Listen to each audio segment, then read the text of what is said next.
going on, guys? Oh wow, my camera's really high. What?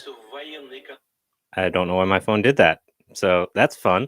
Welcome to the Poor Proles Almanac Twitch. For folks that are joining us on YouTube and Twitter and Facebook and all those cool things, thanks for also joining us. But obviously, we love our Twitch followers more. Sorry. Um, so today we're going to be talking about something a little bit different than what we've covered in our traditional prepper Skillshare series. We focused on physical skills, being able to do things for ourselves, and those are all really important, obviously. In this conversation, we're going to go in a little bit of a different direction and another skill set that's really important to have, especially as tensions continue to arise everywhere, not just here in the United States. And that's trying to build inroads and work with people that we care about who may not have similar political opinions as us, and rationalizing it and trying to find ways to find common ground uh, so that we don't lose those connections to people we care about. So I have a special guest. I'm sure you're familiar with her work as the Instagram handle Woke Scientist, Dr. Ayesha Khan. So I'm going to have her come on and listen to her thoughts. Hi, thank you for having me. Yeah, thanks for coming on. I kind of want to make this sort of like a group community healing therapy session, I guess, where we just sort How of much time do you have? I know. Yeah. It's always hard to do this because I think of kind of what you said earlier, where there's traditional skills. I think that people always look at skills and movements, but then communication is very rarely looked as a skill set that needs to be developed and honed, and something that actually takes time and energy to and patience, I guess, and a lot of self awareness to build. But that's sort of something that I've had to myself work on. And I think I've tried to think of ways that we can actually make it into some sort of a teachable thing that then people can go on and make their own, I guess. So I kind of wrote down just like 10 little tidbits that I'll make sure I cover. And then I'll just kind of go back and forth with you, Andy, and just to see kind of what you think in terms of your own journey to getting to this point, I guess, where you're doing communication of radical politics in some capacity.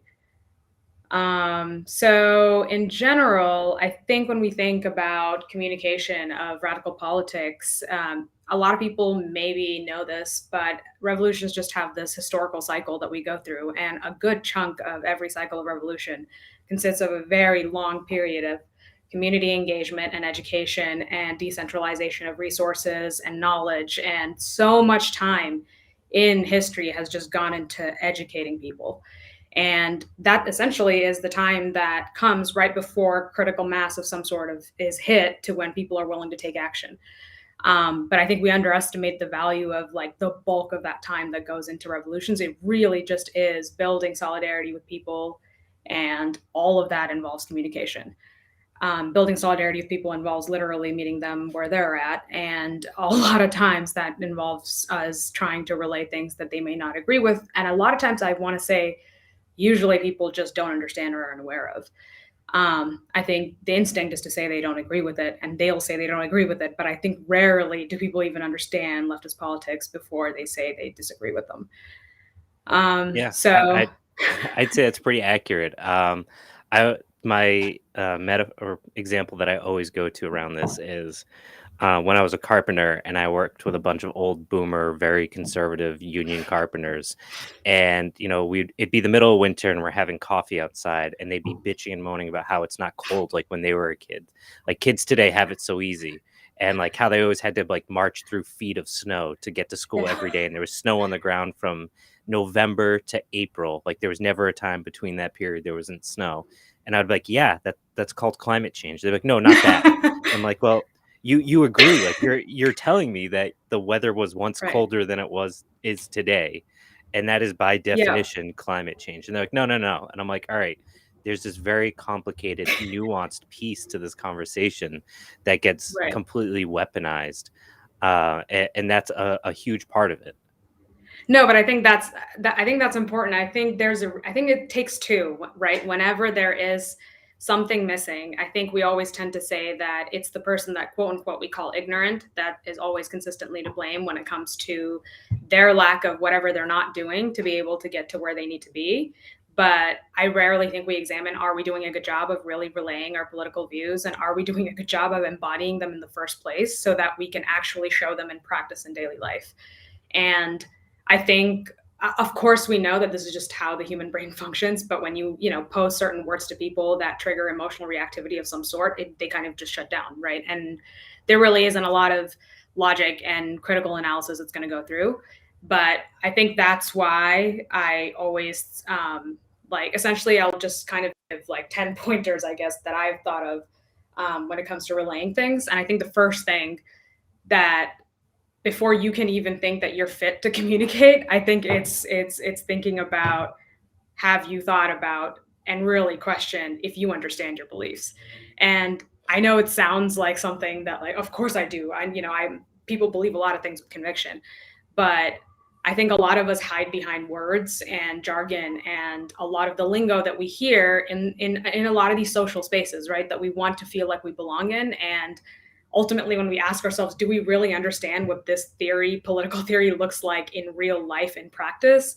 I don't know if most people can answer that question.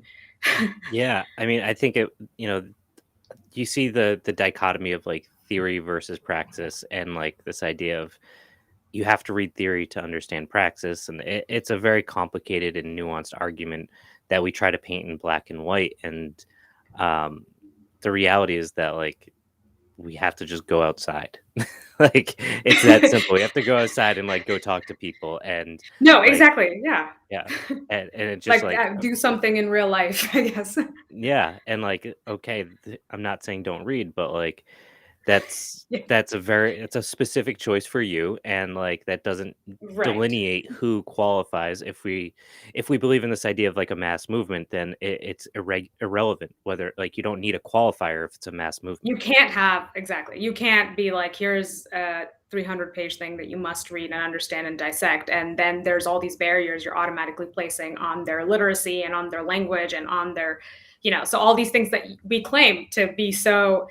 And I think this is the greatest irony when it comes to like a big of the leftist subset. I specifically think in like colonial countries, so like America, Canada, Australia, New Zealand, where there's just the movement itself, or whatever the loudest voices are, looks so removed from the people that they claim to represent, to where the people that they claim to represent can't even understand what the hell they're talking about.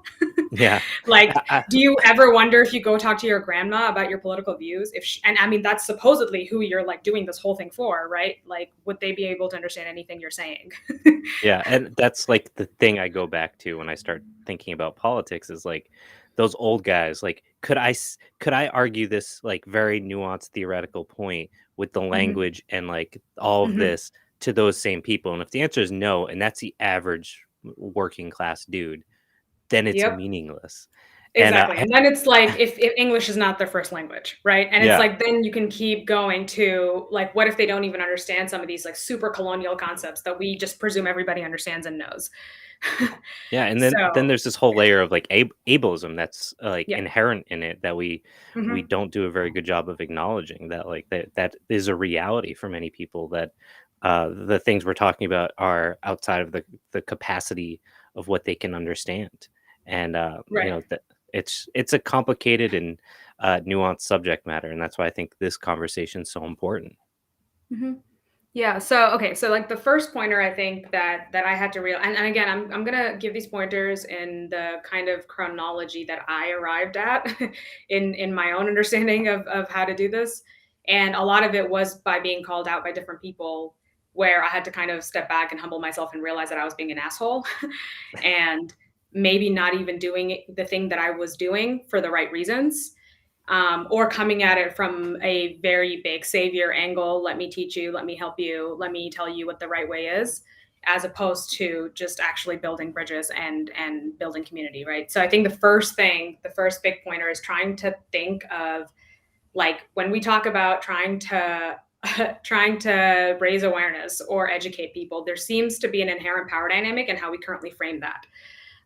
in terms of how we're the people that know and have these like keys to secrets, and like all these other people that are unable to access these keys and they're ignorant. And I think that framework is very limiting in terms of how much, like, even if it's implicit in how you think about it, and it's something that you say, oh, no, no, no, I don't think that these people are below me or anything, but it's inherently going to affect how you approach conversation. But I think for me, it's helped to think about it as almost like all of the work that I've put in to slowly, gradually unplug from the capitalist matrix, and that everybody has their own process to be able to get there, because there's so many variables involved, and all of it is, I mean, and actually in real life up to chance and probability, not so much as meritocracy or wisdom or intellect or inherent, greater morality. When I think a lot of times we do think that someone is making a choice to do something because they're ignorant, because they're a bad person, or because they're just an idiot and they don't have the intellectual capacity of someone else, And I think having this understanding, and I mean, all of that is individualism, right? All of that is ironically the opposite of what we do, which is we say that problems are systemic, but when you blame someone for the lack of awareness that they have, that is individualizing a problem. When they alone are not responsible for their actions. And that's Yeah. true. Like, I mean, human beings' actions is a culmination of so many other people and all of these societal factors that have influenced them and how they've been raised and all the things that have happened to them, which is trauma. And then there's this one action of them maybe being ignorant or causing harm. So Yeah. it's like, are you really going to put that on them?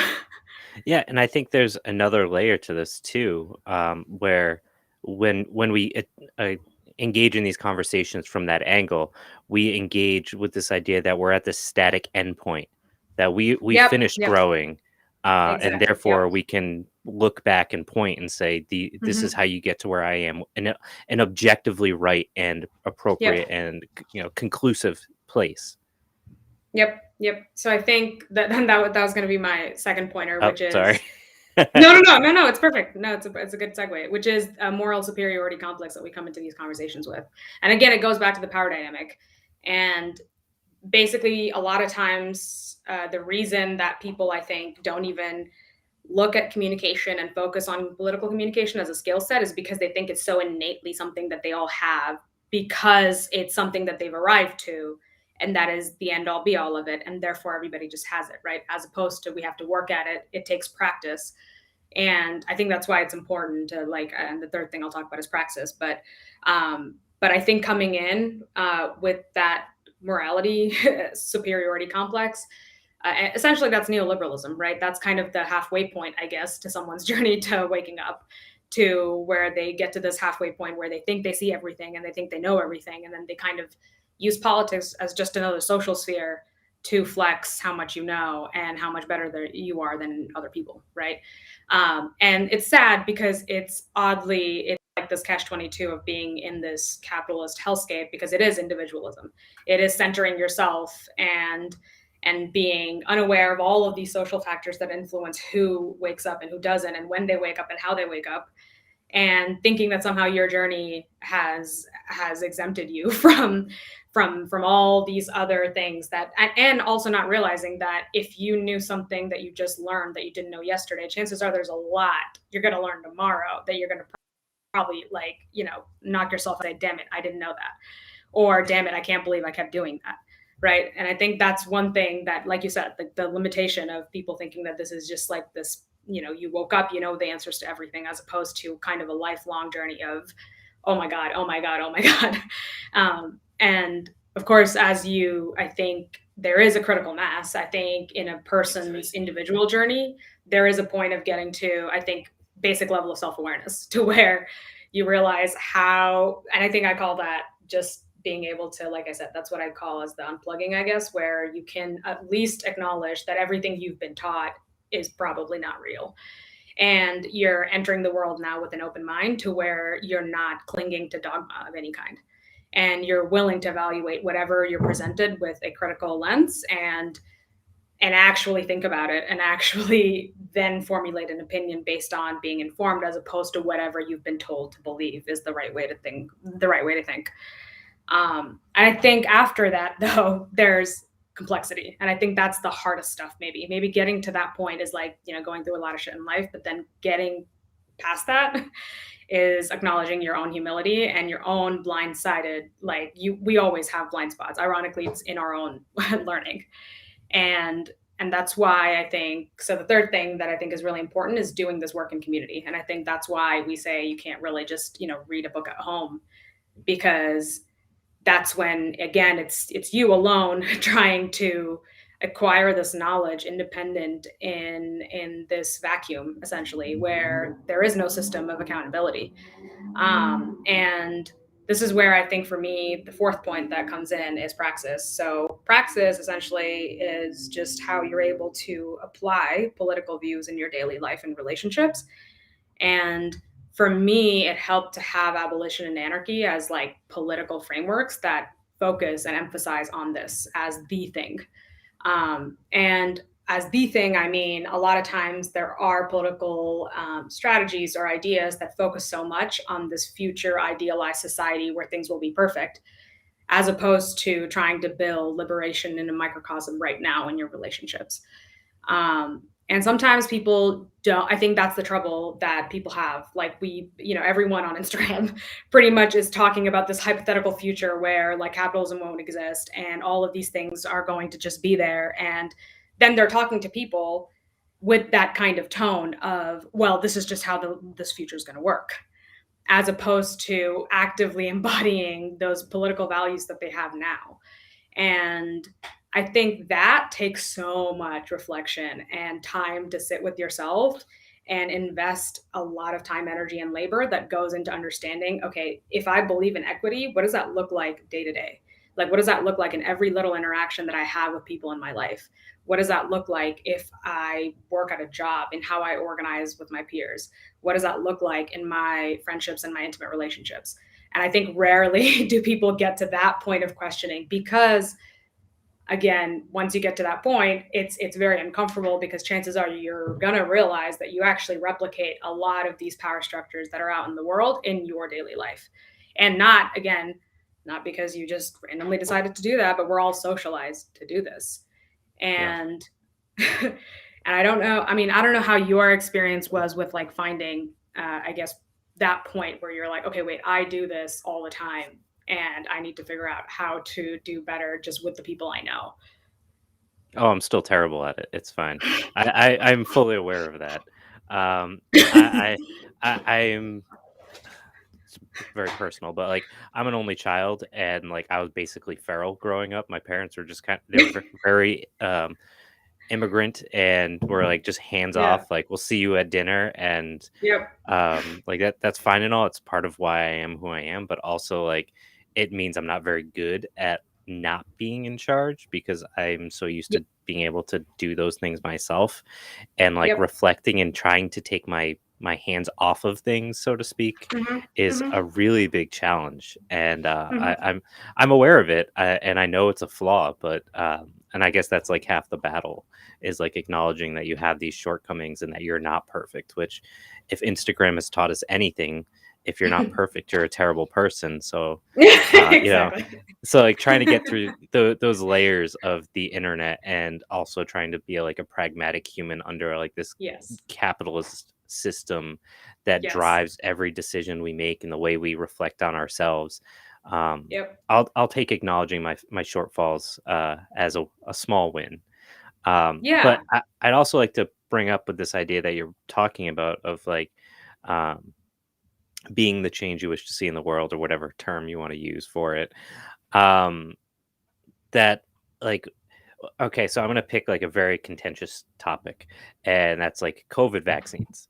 And Mhm. like in an ideal world, we see like these two different viewpoints from in like an anarchist lens about like the justification of like vaccines.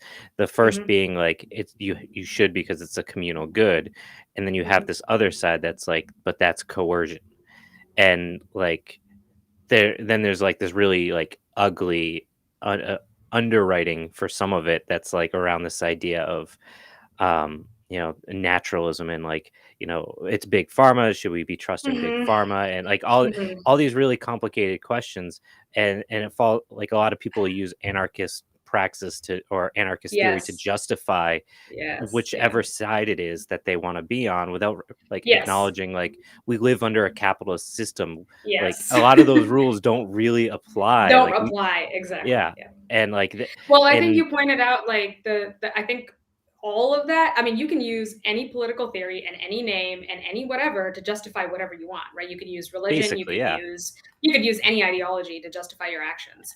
Ultimately, though, I think like all of that, regardless of what issues it is, vaccines or not, I mean, that hits at like one of the biggest points I was going to mention, which is abolishing binary thinking because we tend to, and again, this is because how capitalism is socialized and drilled into us since like K through 12 education and beyond, that we're taught to look at the world in these like good, evil, right and wrong binaries. And like you said, like the first thing you said was, okay, apparently if you do a bad thing, you're a bad person. And again, and that's just tough on not just a person being judged because they committed harm, but also everybody else, because then that's where the whole perfectionist ideal for capitalism really comes from, right? Like it's having these extreme binaries of like either you're a total failure and a loss or whatever, or you're just this high functioning productive worker. And so it is like this world of binaries that people really, really, really struggle with. And that's why I really talk about and the other point that you mentioned that was really important is there's no way to do this without addressing your trauma.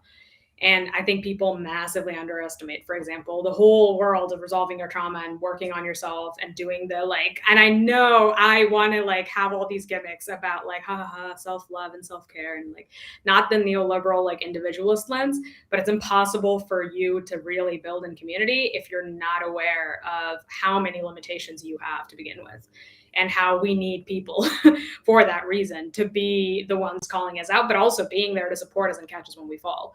And Yeah. I think sometimes we don't get to that second half of the part where we just talk about the calling out, which is, obviously like the like neoliberal cancel culture realm, but we never talk about, okay, how do we actually stay with people when they make mistakes and actually help them grow? Yeah, and I um, think that points to like, what is the goal here? And I think fundamentally exactly. for a Yeah. lot of people on the left, there isn't any actual There intent isn't. of like Exactly. Yeah. making a better world. It's about No, being it's the about people that themselves. know what the better world should be and like Exactly. having that Actually, moral exactly, authority. exactly. And I think that's why I always had to tell myself, like, I really need almost daily, if not even just like 5-10 minutes of self-reflection sessions where I actually sit down and ask myself if I'm taking an action, some sort of a substantial action, why am I actually doing it? Even if it means responding to a comment. Why am I doing this? Am I doing this because it's actually going to help like some people understand and learn or like help us somehow build a relation? No, sometimes I might just be doing it because I'm butthurt and I just want to respond to someone who's being an asshole to me. Okay. Right. But like, then if I Been know that there. that's the only It's reason fine. I'm doing that, I know. But like the moment I examine that, it's liberating because then I realize, wait, this is not important at all. Like, I don't care about this.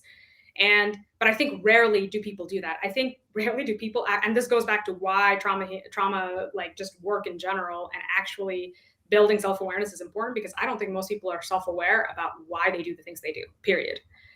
As in why they respond in ways they do. Why are they angry about the things they're angry about? Why do they act out in relationships the way they act out?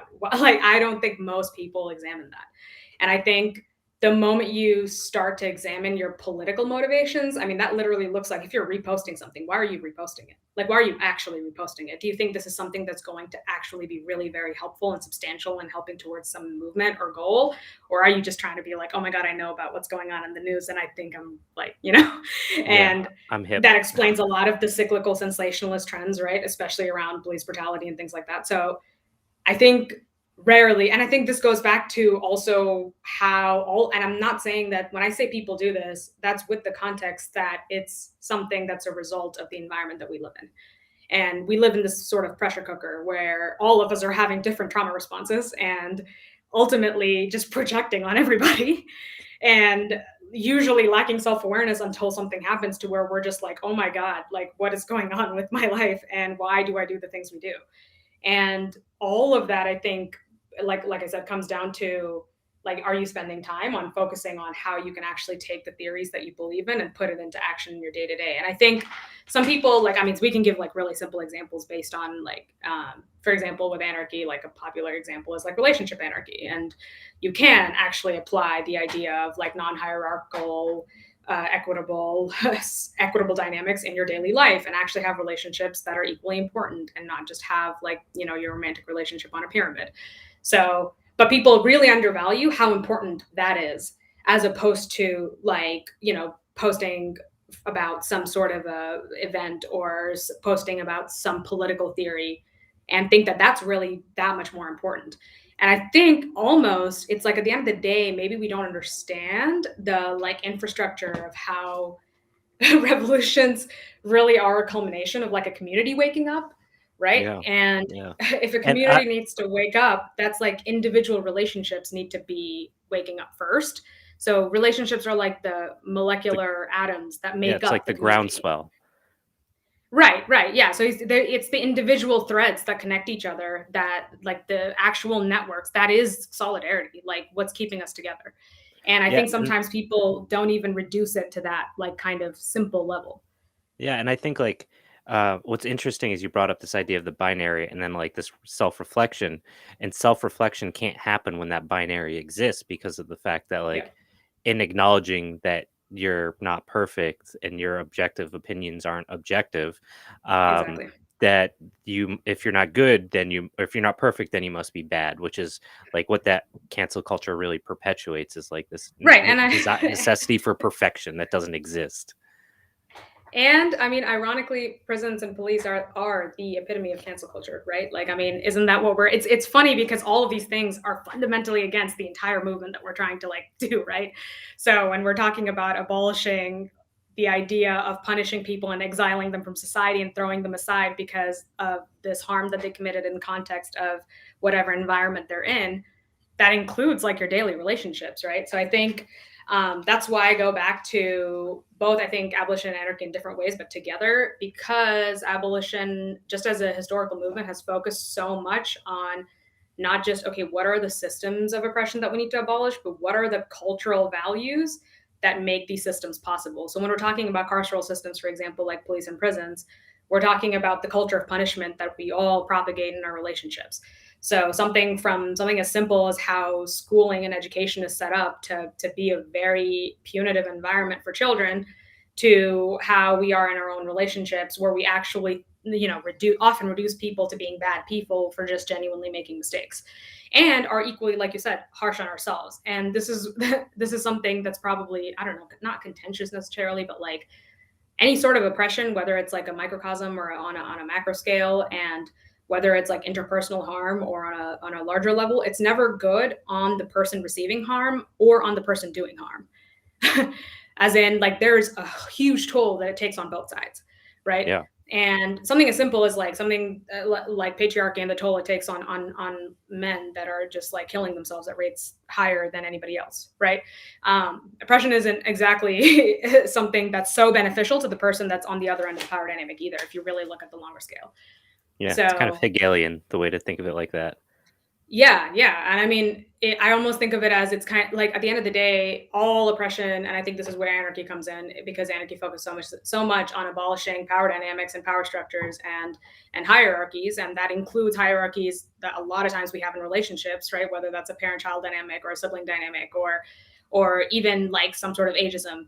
We do that a lot, where we inherently think that we're above someone else or below someone else and use that to dictate our relationships. But at the end of the day, I think um, like anarchy focuses so much on the power angle, and I think power is this like really really interesting thing that we rarely examine, and how we manifest it, in how we leverage it, and how we maybe seek it.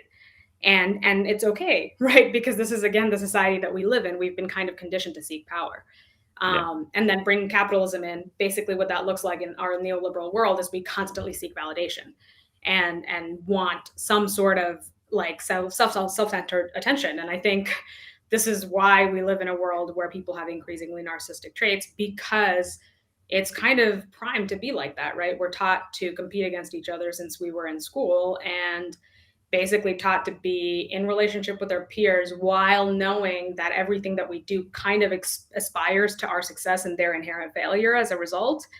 And Yeah, these you can't be number really 1 if they're number 2, or you can't be number exactly, and 1 it's and they can't be impossible. number 1.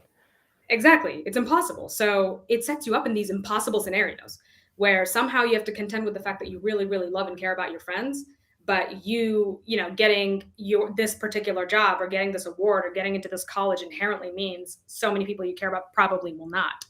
And that's just how the world works, but it doesn't have to work that way. But you're told that's just how things work.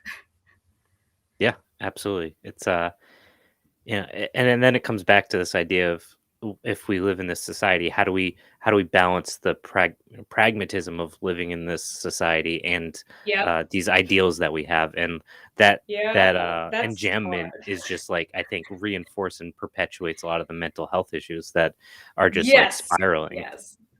Yes, and I think that's why I work a lot on stuff related to psych, because I think living in the matrix while trying so hard to like unplug and divest from it is very difficult. It's kind of a back and forth between, but I think that forces you to kind of acknowledge complexity. I think almost trying to do that while being in the fact of how your reality is, and you have to go to some sort of a job to be able to earn something and to be able to feed yourself, and still trying to not commodify yourself and not be individualistic and not be competitive and not be selfish and have reciprocal relationships and all of these things. I think that's the whole idea of praxis, right? So it's almost like you're already creating a microcosm of the supposed society that we're building towards on a large scale, Yeah, and you're already trying to live that in your immediate relationships. And I think that's pretty much the only way to really go back and forth, because you will make mistakes. And this is the thing. Like, I still have moments where I, mistreat people in my life. And I think that is a byproduct of me still having to be forced to plug back into the matrix every day to do my job. And I don't really have an option. And the more exposed I am to that, the more I sort of, it's almost like a direct proportional relationship of how much further I get from my political embodiment of what I believe in, and I kind of have to snap myself back out. And the people that snap me back out are the people that are around me. So I can't do it alone. And if I was trying to do it alone, I'd probably just be an asshole. So I think, I think that's the only way to really. It's forced me to acknowledge that I can't be a binary either. I'm going to be an asshole at times, and I'm going to be trying to do better. And at times, I am going to be right. At times, I'm going to be wrong. And I think it's been, I don't know for you, but for me, it's been super liberating to just be like, you know what, I make a lot of mistakes, but not using it as an excuse, but be genuinely okay with being like, you know what, I probably fucked up. Just tell me how I can do better. yeah. I think I don't know. I think, and this is obviously, you talked about this idea of like power dynamics and how it's not necessarily better for both. And as somebody that at least presents as like a straight white dude, that comes with its own weight of like expectations, and whether that's self-enforced Mhm. or collective, from our Yep. society or whatever. Where I think there's, I don't want to say an expectation that I don't want to say perfect, but like, especially like with the podcast, for example, people will come to me and say, "Hey, I love the podcast. I have like all these questions." And there's usually an expectation that like I am like this encyclopedia of information, and like trying to hold myself to that level of knowledge, and like trying to grapple with saying no, I don't know the answer to that, when there's a certain expectation because of that power dynamic, is really challenging for me. Yeah, And, yeah, and and something as simple, I think, for if you just talk about like folks that grapple with masculinity in general, I think doing trauma work, I've pretty easily noticed that even if I've gone through all this childhood trauma and whatnot, I still have an inherent better understanding than most cis men in my life about community and what it's like to receive like love in other forms that are not romantic, because I have really close relationships, because that's okay for me to have with other people that are not in the context of romance. So it was much easier for me, for example, to work through trust issues and work through emotional like intelligence and all these other things that might be really hard for a lot of cis men that have just been told that they can't have intimate, deep relationships with other men. And that's sad, right? Like, it comes to the point where no, they've never experienced it, and now they're doing this trauma work really just starting from scratch. yeah, yeah, it's a vicious cycle to say the least. But Okay. before we get going, I have not seen anyone comment in the chat, and I know there's a bunch of people Oh, watching, yeah. so I don't know if anyone has any comments or questions they want to drop before we get Oh, yeah, going. they can go ahead and do It's that, been yeah. I don't We think I've can ever seen it be this quiet, and like we actually have a pretty good amount of listeners or people viewing right now. So I don't know if we're just really intimidating people or I don't know. Like Maybe it's the hair. yeah, I don't know. Maybe it's the bottles getting scared. I don't know, but okay, I don't know. I think that's a bot. I don't know. I'm not tech literate, but they're the only person that wants to respond to us. So I don't know where everyone else is. They're watching. They just don't want to talk, I guess. Oh, there we This go. might be this thank you, Bob. So we got one other than loveface.xyz. No, okay, people are tired, it's fine, we're not putting anybody on spot. Okay, okay, It's Friday night. okay. Okay, so here's like these are I hate the word talking points because I don't like being like say the same words to everybody regardless of who you're talking to. But based on my experience, and this is some stuff that I've even tried out, like when I used to live in Texas and I used to do road trips between like Houston and Austin or any of the cities, and I'm in like rural Texas where I mean, obviously you can understand the political dynamics there. I literally to see if this stuff really does work in practice, I would just go to diners and talk to people. And honestly, I know, and I was genuinely as surprised when I would walk away with conversations with, I mean, people that are in like their 50s and 60s in these isolated towns in rural Texas that are like pretty much exactly on board with my political views. And the reason why being okay, so there's like three or four pointers I'll talk about. The first thing is jargon and how often we use just big words and fancy jargon to be able to communicate our political views. And it's very hard to do like any kind of communication without them. And I get that because of how normalized all of this is. But I think I had to spend so much time, and I mean, this is years on my own trying to understand how I would relay political concepts if I just told myself that I could not use any big word, any complicated word and any complicated idea or reference a complex political theory or a book or history just if I was talking to someone in a real conversation. How would I do that? And something that I think has pretty much worked consistently for me when people, especially with people that lack, like, just don't really have all of this understanding of political theory, is just pointing out, I think, basic inconsistencies in the world that they obviously know, but they might have not really examined. And something as simple as like, hey, no one chose to be born. Like, it's not like you consented to be on this planet, and I didn't consent to be on this planet.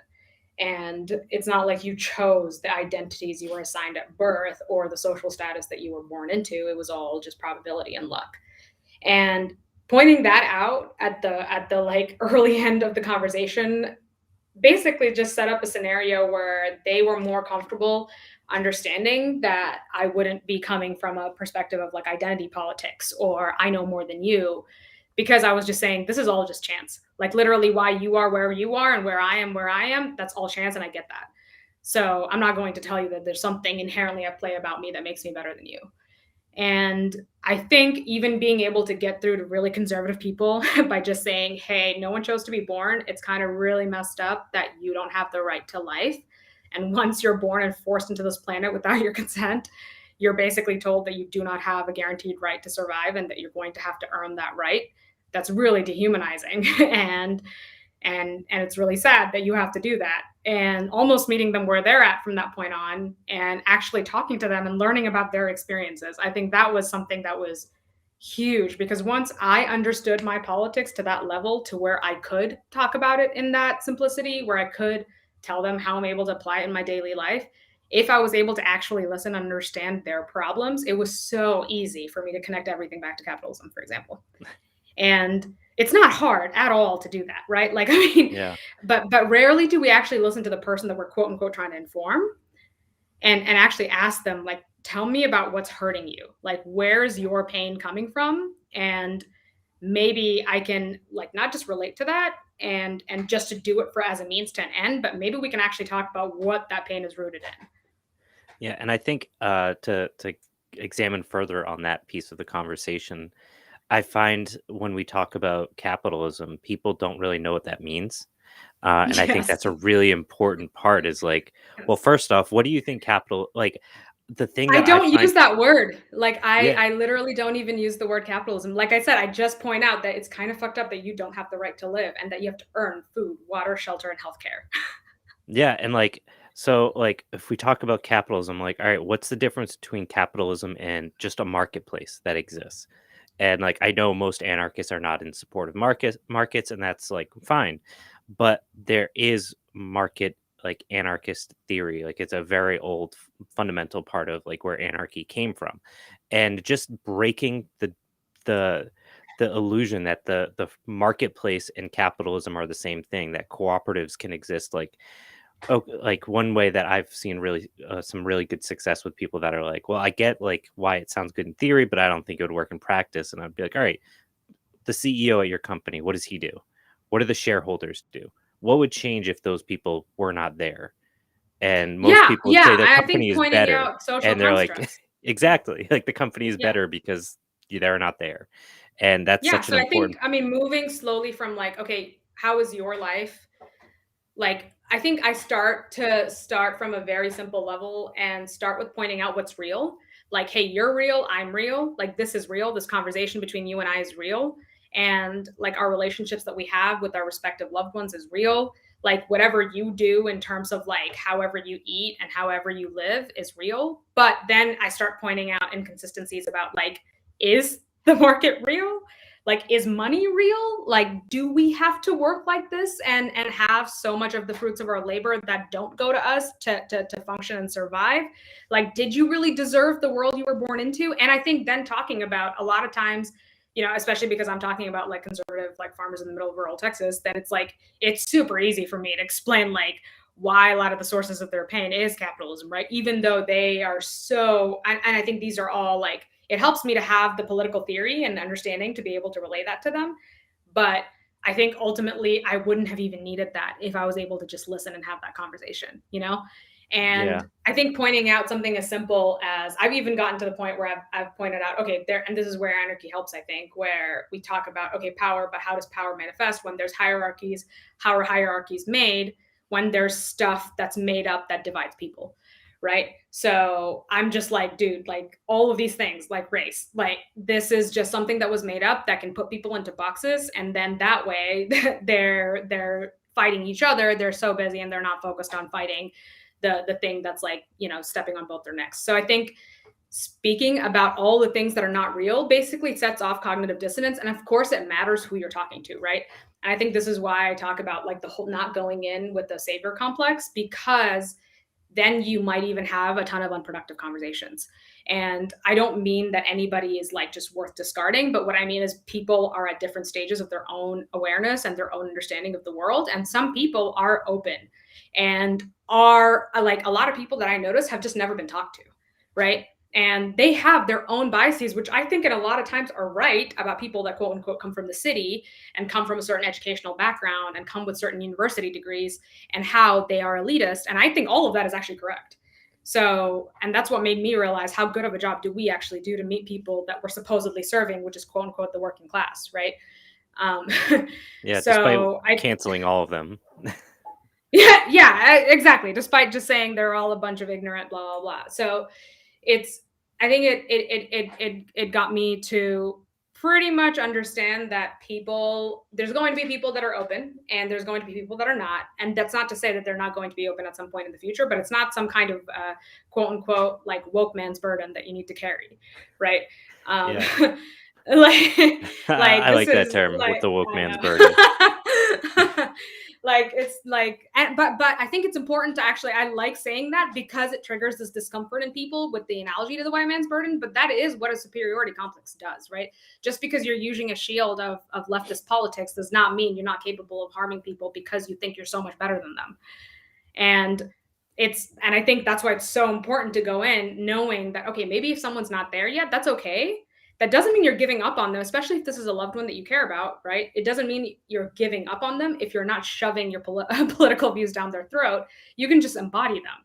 And this is why I think it's like, again, I go back to anarchist praxis, like through abolitionist lenses, because if you're able to actually live your political values, and I think we can give examples maybe of like simple ways to do this, right? So, for example, something as simple as having reciprocal relationships where that you're not being transactional, you're not treating the people that you're in a relationship with as everything as an exchange, right? Where I do this if you do this.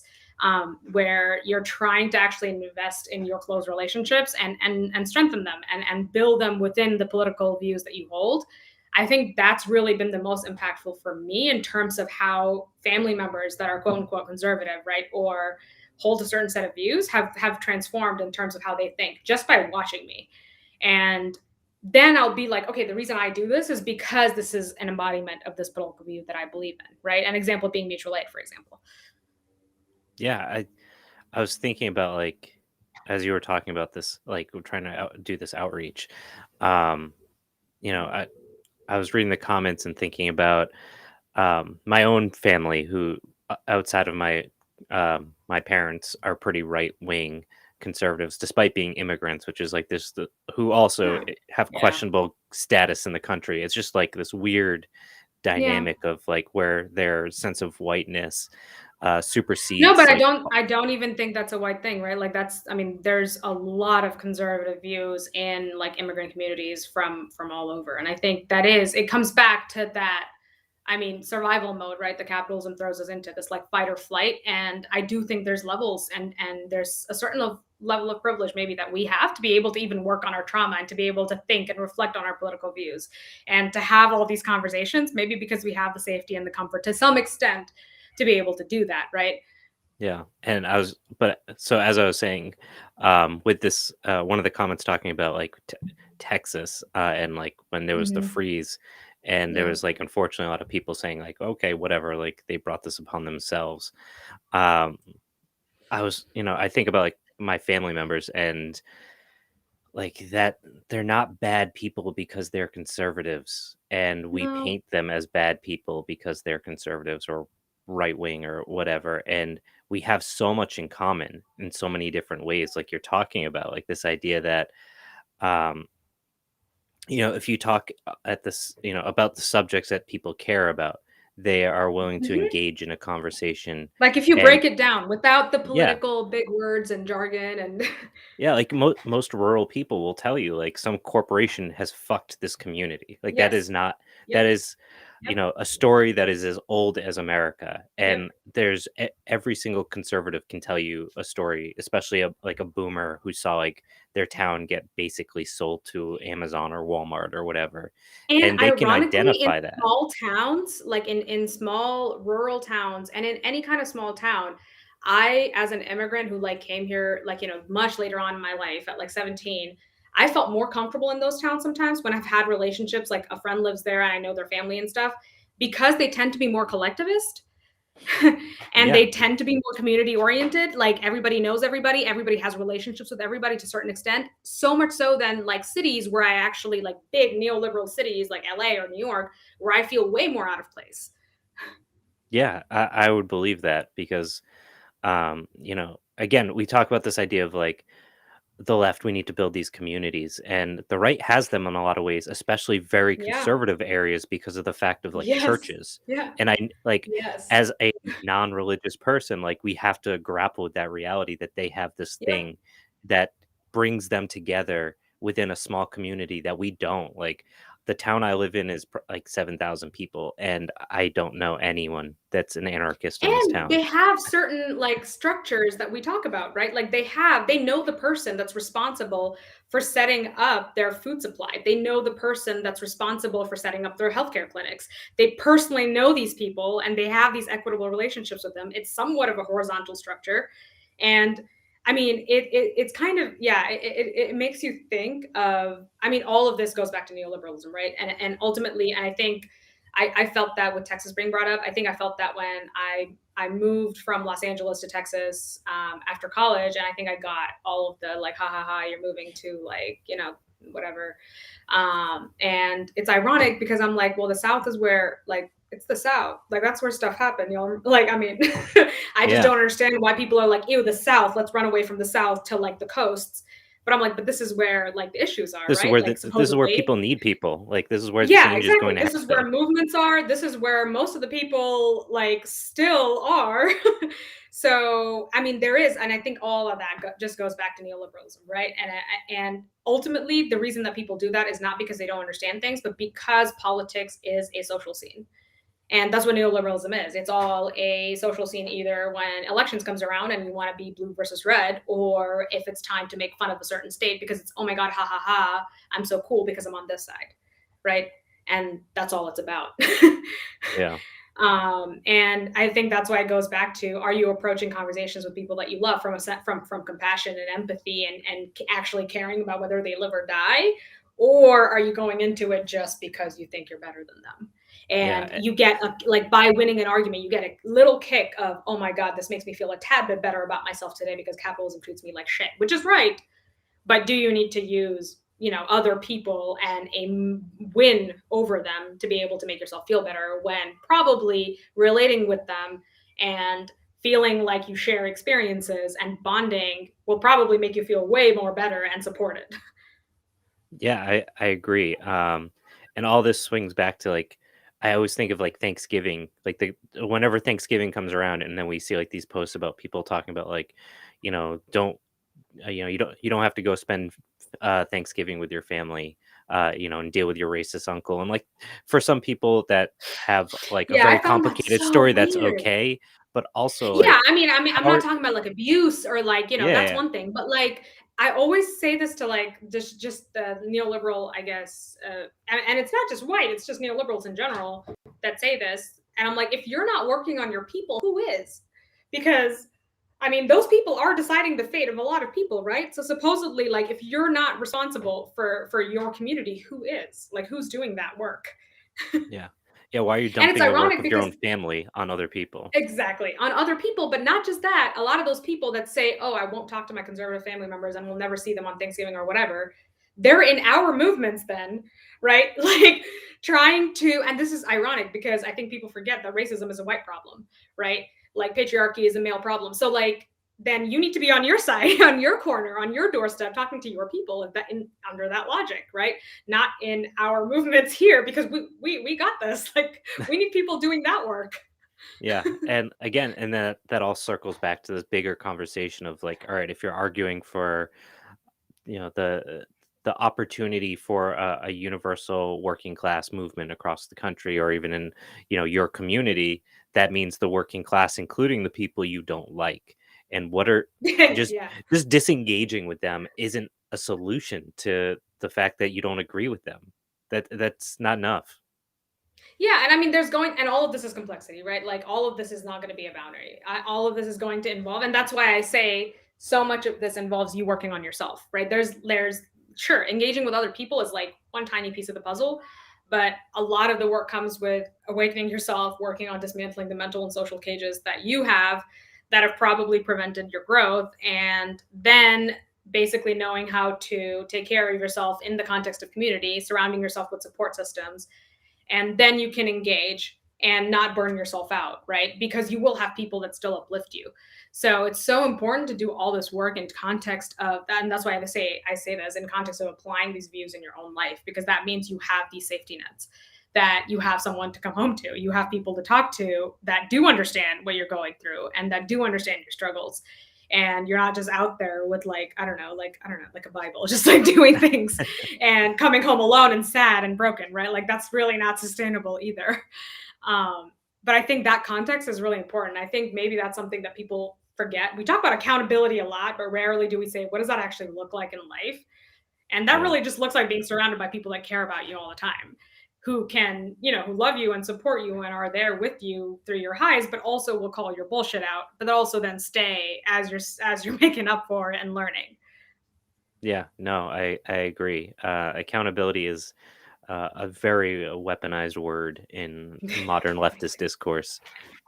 Especially, and I think all of this, I mean, now maybe people are realizing this more and more, but all of this boils down to how often we probably like more modern leftist discourse. A lot of it just happens on virtual platforms on social media, which have just become these virtual toxic spaces of, literally reducing our attention spans as we just scroll by things. And in order to scroll by all of these posts that are about pain and suffering, or even about joy that someone put time and energy and labor into, we just have to get desensitized and removed to a certain way. We just have to. And I don't think people even notice how they're losing their sense of like compassion as they're engaging on these platforms. It's just what happens to us, I think. And as a result of that, then you have people in comment sections to like leftist accounts, like whether it's educators or like meme accounts, being like, you need to be accountable to who? To strangers? Like Yeah, how basically. does this work? Is there going to be a court? Who's going to be there? Like Yeah. how are we going to do this? Yeah, and that accountability, especially like with like the microaggressions, comes back to this idea about like an objective truth, an objective right, like on like all these subject matters of like, language choice And and like, and that erases yes, so many yes. Semantics. experiences. Semantics, yeah. And I mean, all of that, I think if you look back at it, it's just tone police and respectability politics, right? Which goes back to ableism and a lot of like racist stuff. Just like, do people have to talk in a certain tone? And even if I reduce that even more, like leftist discourse on social media is so much revolved around, does someone that I'm reading a post of validate my feelings? Or are they making me feel uncomfortable? Do I feel called out?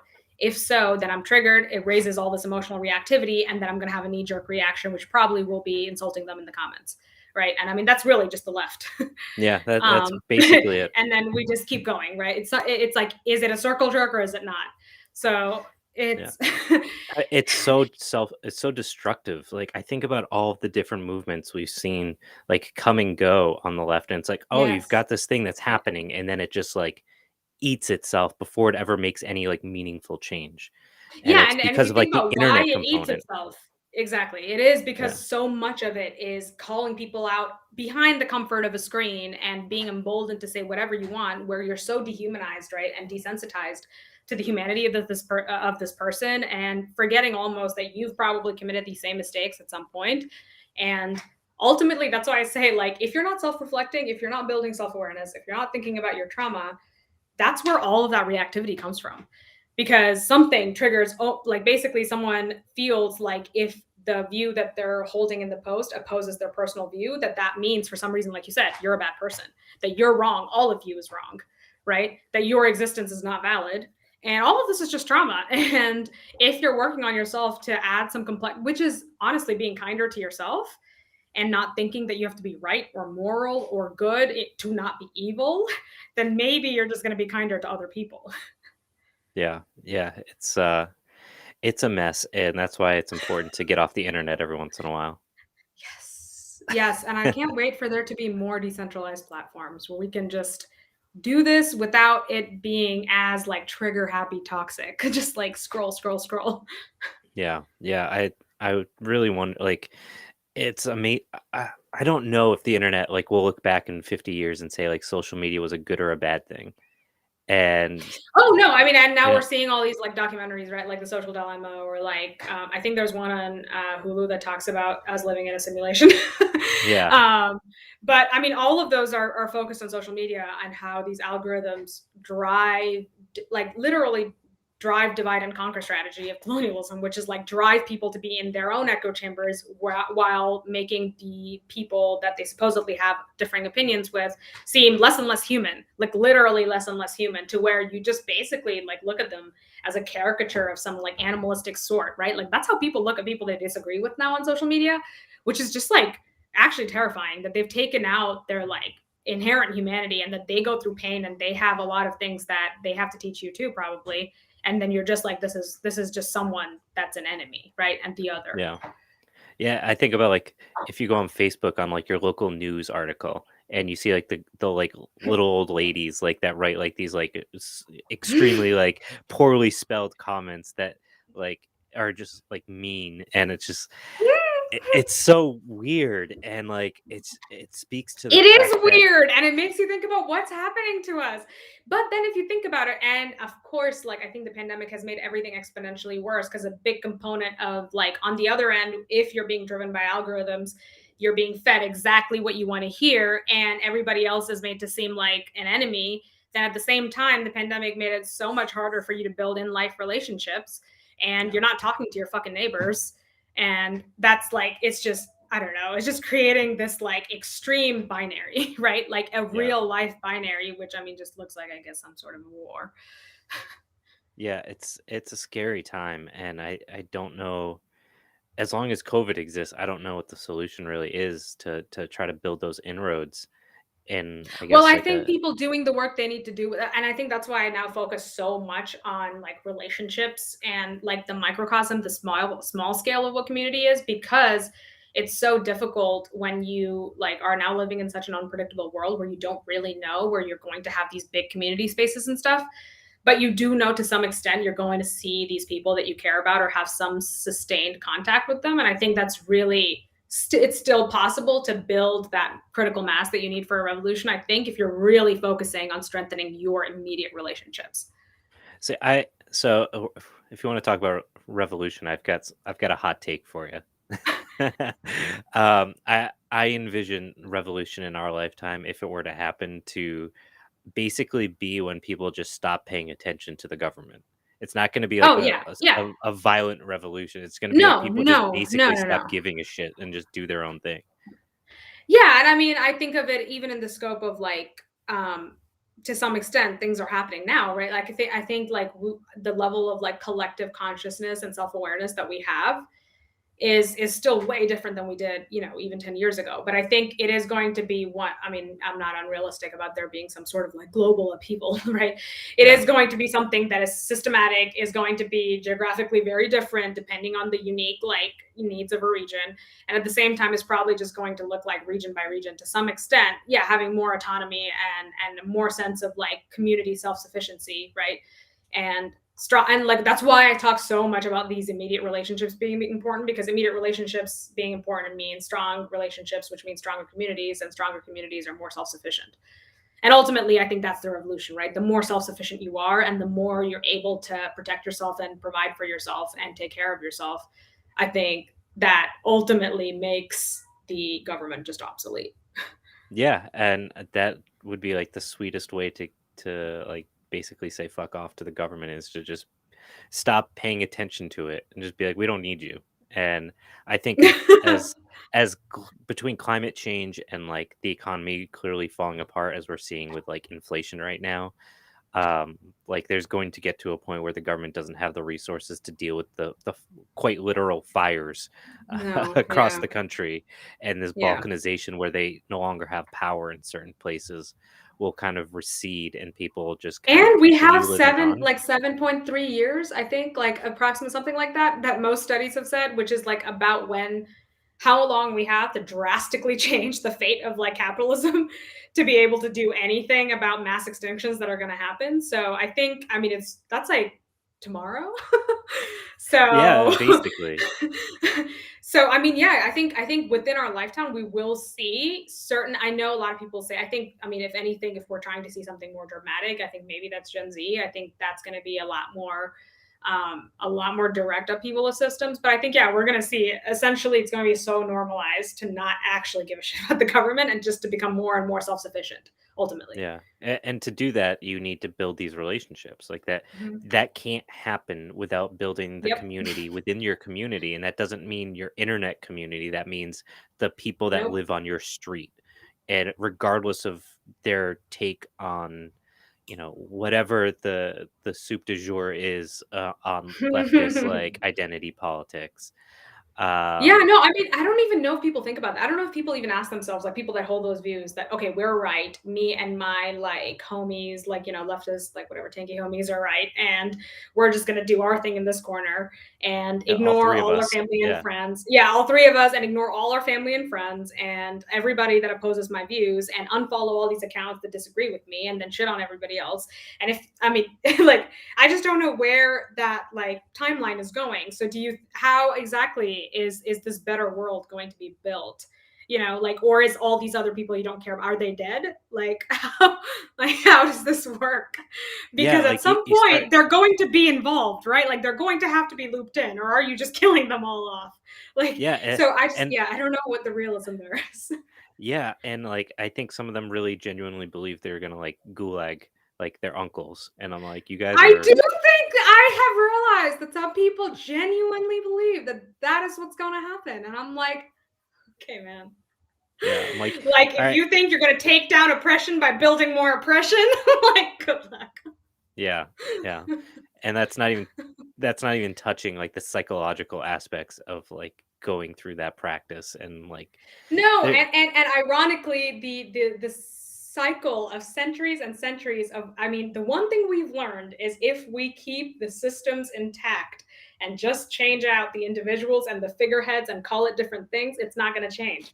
Like, that's why we still live under colonialism. It's just called capitalism, right?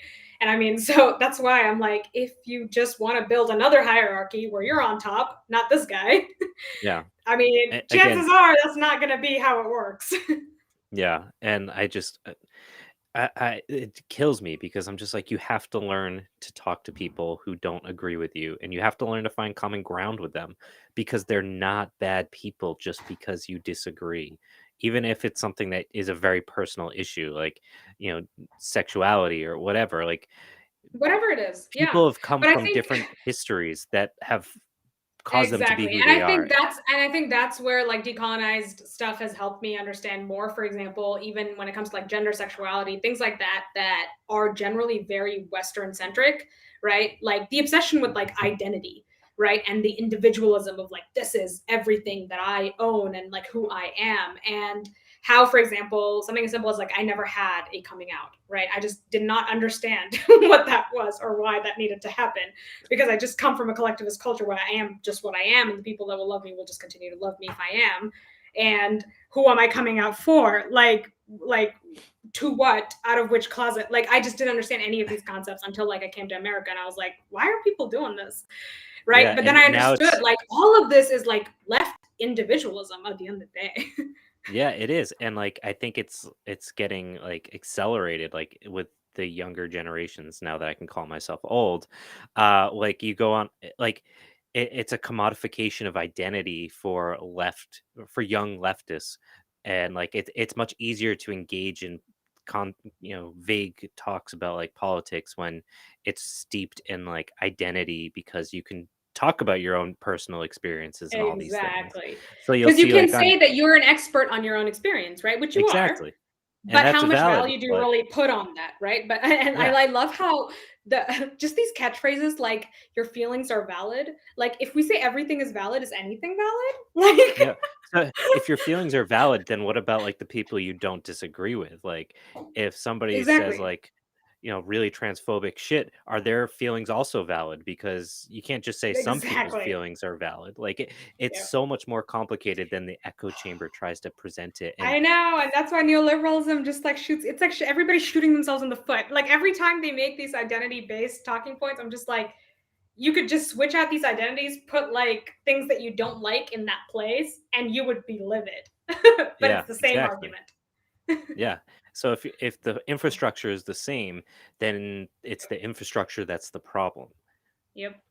and Yep. that's, I think, where people get I caught up. think that, I mean, part of like what makes, I think, anarchy, for example, so hard for people to absorb is that it looks so radically different than the world that we live in, and ironically that just scares people, right? And I think, I mean, that goes back to the irony of capitalism too, driving innovation, where it's like, I mean, ultimate innovation is probably building a world that just doesn't exist, but also not being, I guess, arrogant about just predicting the needs of all future communities. Just being like, I know exactly what they want and what their problems will be, and I know how to solve them.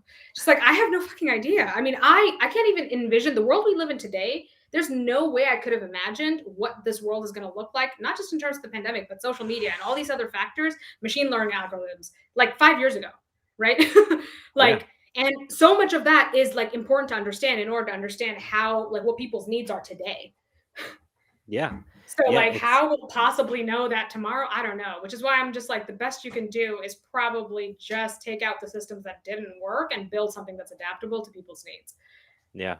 Yeah, it's you can really go down like and that's where people don't agree with me and I get why they don't, but I usually say like I don't think theory is really helpful. Like I think it can be No, helpful for some people, but really like my point is like people say, "Oh, you have to read theory. How are you going to build a society?" I'm like, "Well, did they build a society? Was that based on their lived experiences? No. Then like it's kind of irrelevant. It's their exactly. opinion. Yeah, I Like mean, your I think there their is an opinion is valid, elitism that but comes to it. Yeah, their yeah. opinion is valid.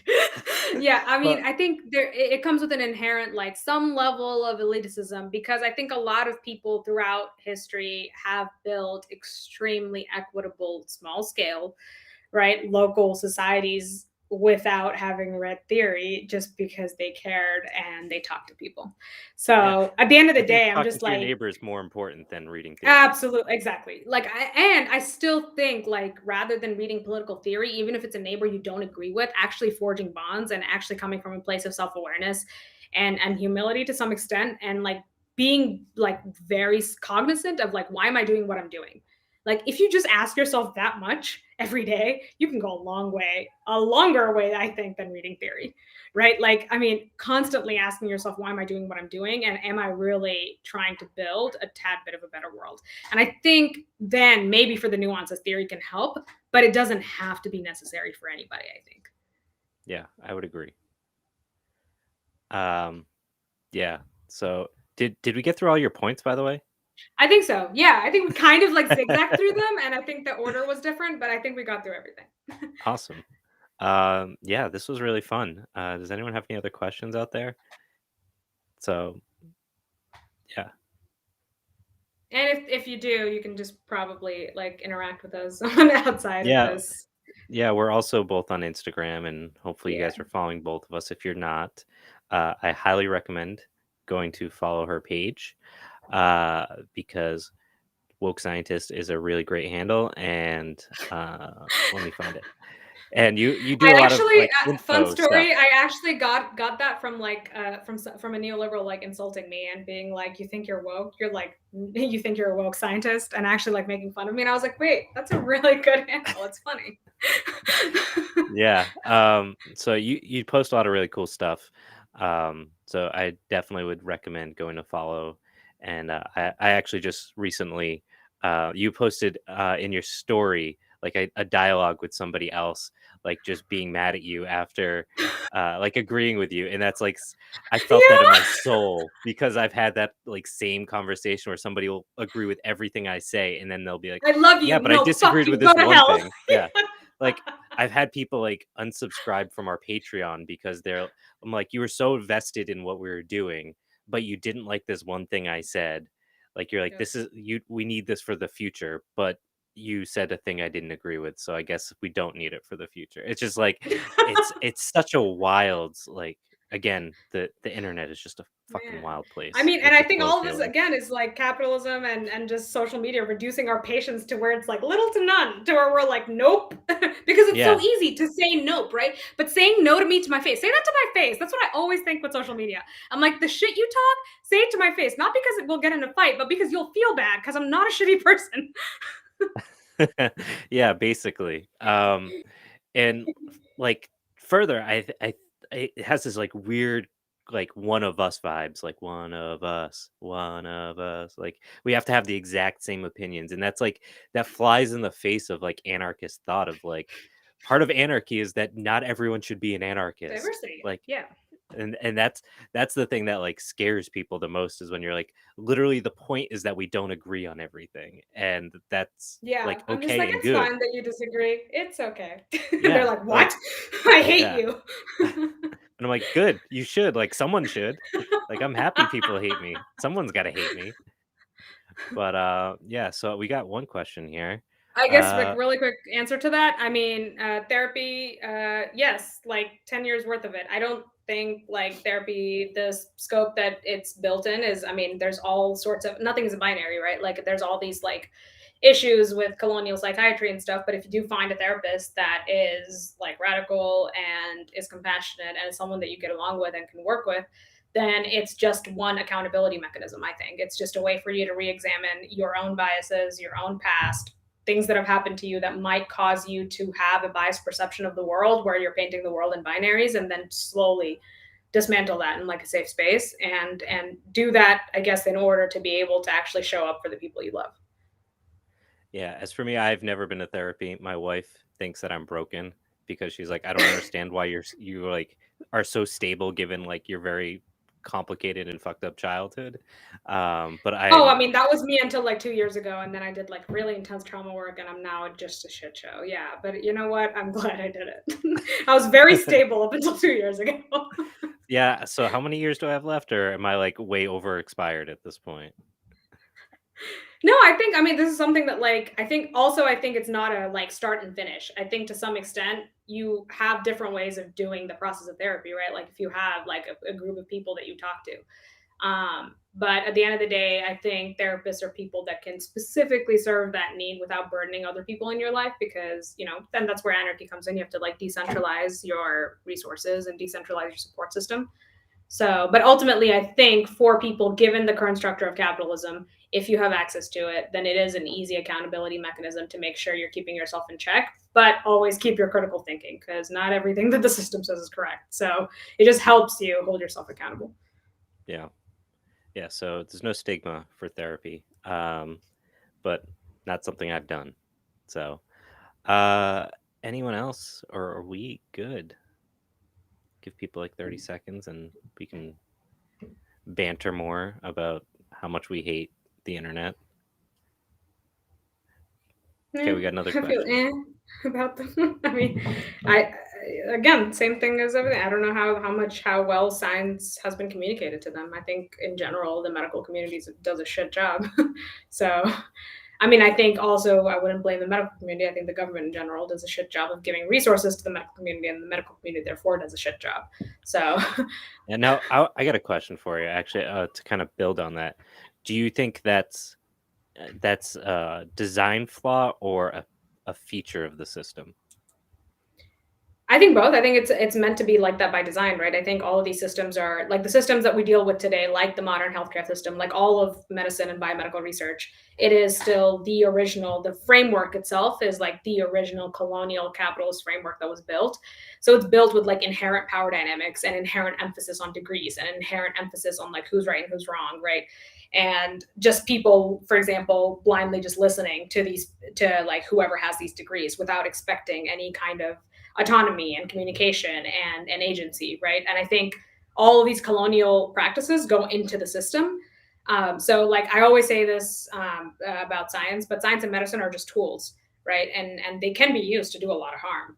But that's why I think so. Like the framework, I guess, of my work that I've kind of built is like abolitionist science, which is like, okay, how do I take the tools of science that exist, but then use them with like a political framework and having like actual morals and some sort of a lens to like why are we doing this, what are we using science for, right? Are we just what is this innovation for, where is it going? And it can be used for harm, but it can also be used for like incredible good if you're doing it with that praxis. Yeah, cool. People who Oh, I hate uphold, people. Facts, no. Authority, no. I hate that in general.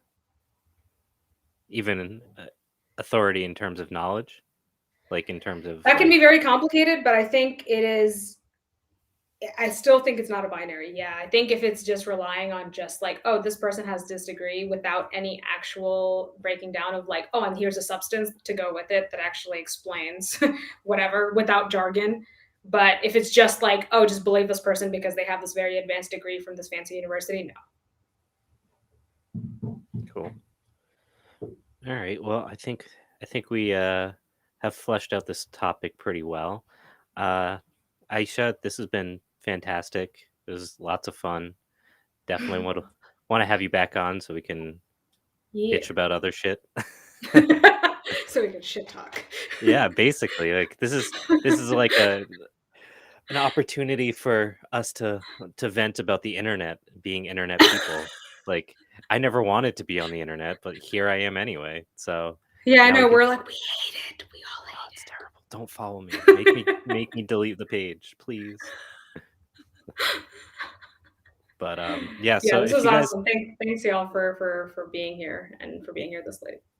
Yeah, so this will be up on YouTube after. I know a couple folks had asked if probably they couldn't continue to watch it. So you can go check it out there. And again, at Woke Scientist. And see you guys around. Thanks, y'all.